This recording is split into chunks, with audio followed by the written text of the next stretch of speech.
Please இந்த video skip பண்ணிடாதீங்க. நம்மள நிறைய பேருக்கு கவர்மெண்ட் ஜாப்ல சேரணும் அப்படிங்கிற ஆசை, கனவு, லட்சியம்னு நிறைய பேருக்கு இருக்கு.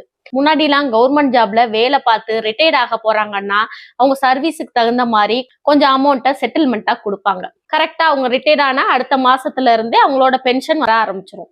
ஆனா இப்போ சமீப காலமா தமிழ்நாடு அரசுக்கு கீழே வேலை பார்க்கக்கூடிய ஒவ்வொருத்தருமே தன்னுடைய பென்ஷனுக்காக பணம் கவர்மெண்ட்டுக்கு கொடுக்குறாங்க அப்படிங்கறத உங்களால நம்ப முடியுதா? நம்பாட்டினாலும் இதுதான் உண்மை. கவர்மெண்ட் ஸ்டாஃபோட பிள்ளைங்களுக்கு இந்த விஷயம் கண்டிப்பா தெரிஞ்சிருக்கும். முக்கியமா டீச்சர்ஸ்.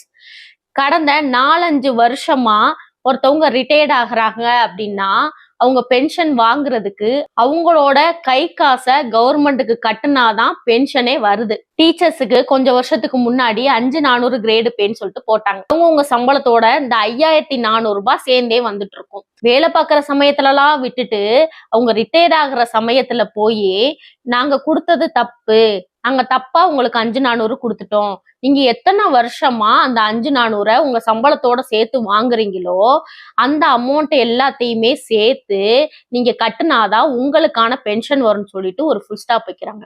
எப்படா ரிட்டையர்ட் ஆகும், எப்படா ஓய்வு எடுப்போம் அப்படின்னு யோசிச்சுட்டு இருக்க ஒவ்வொருத்தவங்களுமே அவங்களுடைய சர்வீஸ் ரெக்கார்டை தூக்கிக்கிட்டு ஒவ்வொரு ஆபீஸா திரிகிறாங்க. எதுக்காக? தன்னுடைய பென்ஷனுக்காக.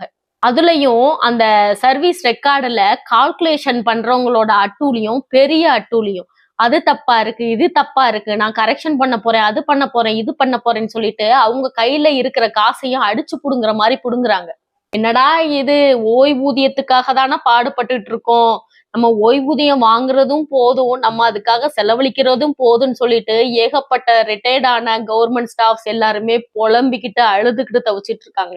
இன்னும் சில கவர்மெண்ட் ஸ்டாஃப்ஸ் இதை கட்டலாமா இல்ல வேண்டாமா, இவ்வளோ பெரிய அமௌண்ட்டை கட்ட சொல்றாங்களே, இதனால நமக்கு ஓய்வூதியம் கிடைக்குமா கிடைக்காதா அப்படின்ற கொஸ்டின் மார்க்கோட இன்னும் நிறைய பேர் வெயிட் பண்ணிட்டு இருக்காங்க. கவர்மெண்ட்ல வேலை பார்க்கக்கூடிய யாரா இருந்தாலும் சரி, அவங்கள விசாரிச்சு பாத்தீங்கன்னா தெரியும், எனக்கு இன்னும் பென்ஷனே வரல, செட்டில்மெண்ட் அமௌண்ட் வரல, குடுக்கறதுக்கு காசு இல்லாதனாலதான் ரிட்டைர்மெண்ட் வயசு 60 வயசு ஆக்குனாங்களா, 60 வயசு ஆக்கியுமே நாங்க ரிட்டையர்ட் ஆயிட்டோம், ஆனா எங்களுக்குரிய பென்ஷன் வரல, செட்டில்மெண்ட் அமௌண்ட் வரலன்னு புலம்புறது எத்தனையோ பேர்.